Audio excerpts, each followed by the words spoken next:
এই সূরাটি মাদানী সূরা। মাক্কি আর মাদানী সূরার মধ্যে মাক্কি এবং মাদানী সূরা বলতে কি বোঝায়?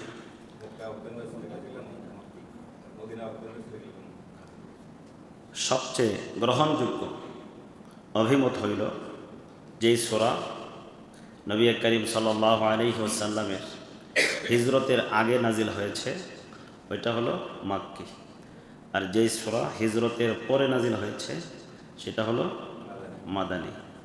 ধরেন হিজরতের পরে নাজিল হয়েছে কিন্তু জায়গাটা ছিল মক্কায়, তাহলে ওই আয়াত মাক্কি না মাদানী? মাদানী। হিজরতের পরে নাজিল হয়েছে মক্কায় কিন্তু হিজরতের পরে, তাহলে ওইটা মাদানী। এটাই হলো প্রসিদ্ধ অভিমত। তো এই সূরা আলে ইমরান এটা মাদানী সূরা। এই সূরার মধ্যেও আয়াত সংখ্যা হলো 200 আয়াত আছে এই সূরার মধ্যে। এটাও কোরআনের বড় সূরাগুলোর মধ্যে অন্যতম একটি বড় সূরা। সবচাইতে বড় সূরাটা হলো সূরাতুল বাকারা, 286টি আয়াত আছে। আর সূরা আলে ইমরানের মধ্যে 200টি আয়াত আছে।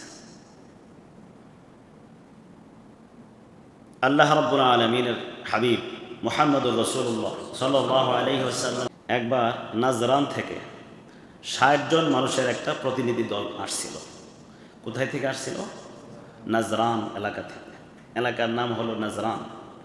এই নাজরান এলাকা থেকে নবীজির কাছে এসেছিল 60 জন সম্ভ্রান্ত মর্যাদাশালী এক প্রতিনিধি দল, যারা খ্রিস্টান ছিল, খ্রিস্ট ধর্মে বিশ্বাসী ছিল। খ্রিস্টানদের ধর্মীয় বিশ্বাসগুলোর মধ্যে অন্যতম প্রধান বিশ্বাস হইল তারা এটা বিশ্বাস করে তৃত্ববাদ। তাদের ধর্মীয় বিশ্বাসসমূহের অন্যতম একটি তৃত্ববাদ বোঝেন? তৃত্ববাদ হইল 3 খোদার 1 খোদা। তৃত্ববাদ মানে কি ভাই? 3 খোদা 1 খোদা, মানে তারা 3 খোদায় বিশ্বাসী। 3 খোদা কে কে?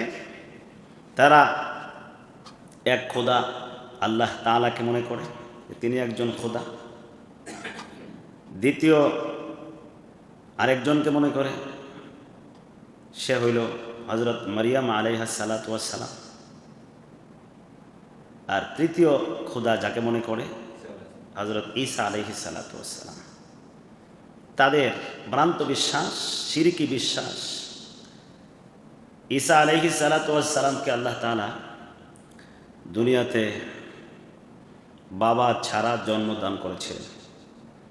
পৃথিবীতে মানুষ আসা যে পদ্ধতি, যে সিস্টেম আল্লাহ রেখেছেন সেটা কি? মা এবং বাবা 2 জনের মাধ্যমে পৃথিবীতে মানুষ আসবে। এটা আল্লাহ পাকের স্বাভাবিক নিয়ম, এটাই স্বাভাবিক নিয়ম। কিন্তু এর বিপরীতেও যে কিছু হতে পারে, আল্লাহ যে করতে পারেন, সেটা আল্লাহর কুদরত।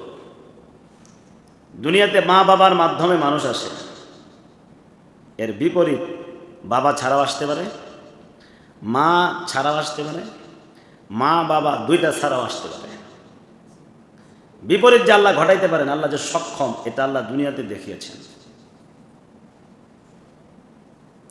তো পৃথিবীতে মা এবং বাবার মাধ্যমে মানুষ আসে, এটা স্বাভাবিক।